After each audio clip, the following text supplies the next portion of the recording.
Hay decisiones que no se explican. Se sobreviven. Imagínalo con precisión. El sol cae vertical, inmóvil, como si el tiempo se hubiera detenido solo para castigarte. Tu garganta está tan seca que tragar se vuelve un esfuerzo consciente, doloroso. Tus labios están abiertos en pequeñas grietas que arden con cada respiración, y a tu lado, uno de los hombres con los que partiste hace semanas simplemente deja de caminar. No grita, no pide ayuda, no dramatiza su final. Se detiene, se inclina levemente, y cae. Tú lo miras, sabes que deberías hacer algo, pero también sabes que si te detienes demasiado tiempo, si gastas una sola gota de energía que no tienes, podría ser el siguiente. Entonces tomas la decisión más incómoda de todas, seguir avanzando.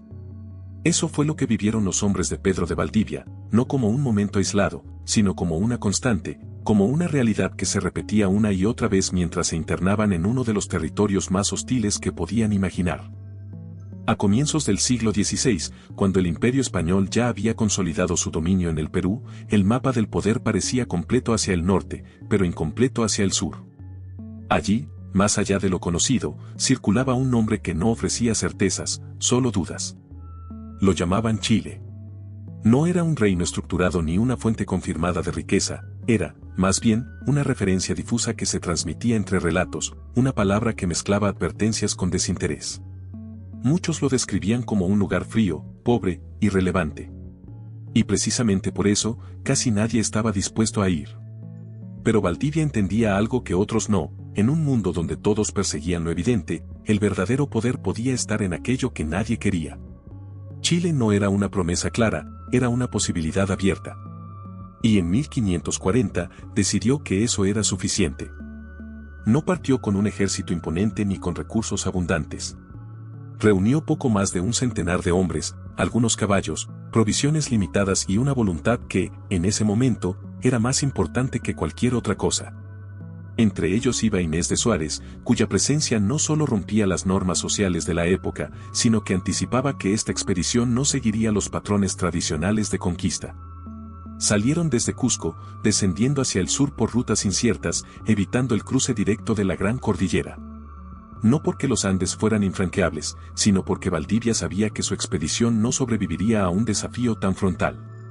Aún así, la cordillera nunca desapareció de la escena, se mantenía presente como una sombra constante en el horizonte, recordándoles que estaban avanzando por un territorio donde cada decisión implicaba riesgo. Hubo momentos en que debieron acercarse a sus laderas, atravesando zonas precordilleranas donde el clima cambiaba de forma abrupta, donde el calor del día daba paso a un frío que calaba los huesos por la noche, y donde el terreno obligaba a caminar con una tensión constante, midiendo cada paso.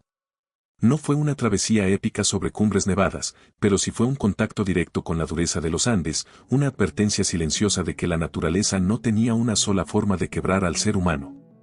Sin embargo, lo que vino después superaría cualquier advertencia previa. El cambio fue progresivo, casi imperceptible al inicio.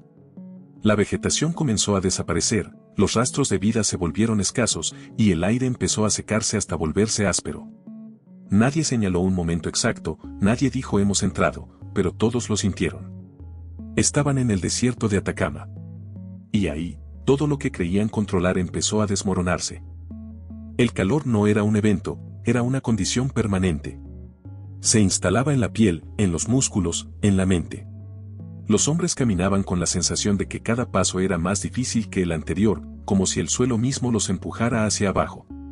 La sed dejó de ser una necesidad para convertirse en una obsesión constante, una idea fija que dominaba cada pensamiento. El agua comenzó a escasear, y con ella, la estabilidad del grupo. Valdivia se vio obligado a tomar decisiones que lo alejaban emocionalmente de sus propios hombres, racionar, limitar, elegir. Liderar ya no era guiar, era administrar la supervivencia en condiciones donde no había suficientes recursos para todos. Entonces comenzaron a caer. No de forma violenta, no de manera dramática, sino como si el cuerpo simplemente dejara de responder. Hombres que reducían el paso, que se quedaban atrás, que intentaban continuar y no podían. Algunos se arrodillaban, otros se inclinaban levemente antes de desplomarse. Y en cada caída, Valdivia entendía algo que no podía decir en voz alta, no podía salvarlos. No a todos. Y aceptar eso es, probablemente, una de las decisiones más difíciles que puede tomar un líder. Lo más inquietante es que esto no ocurrió en unos pocos días. No fue una crisis breve que podían resistir esperando el final cercano. La expedición llevaba meses avanzando en condiciones cada vez más extremas y el desgaste se acumulaba sin descanso. En total, el viaje desde Cusco hasta el valle donde fundarían Santiago tomaría cerca de un año.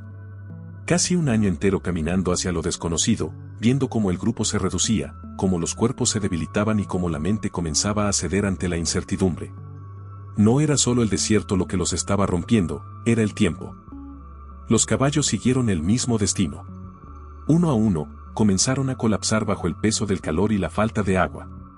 Y cuando lo hacían, el grupo se detenía brevemente.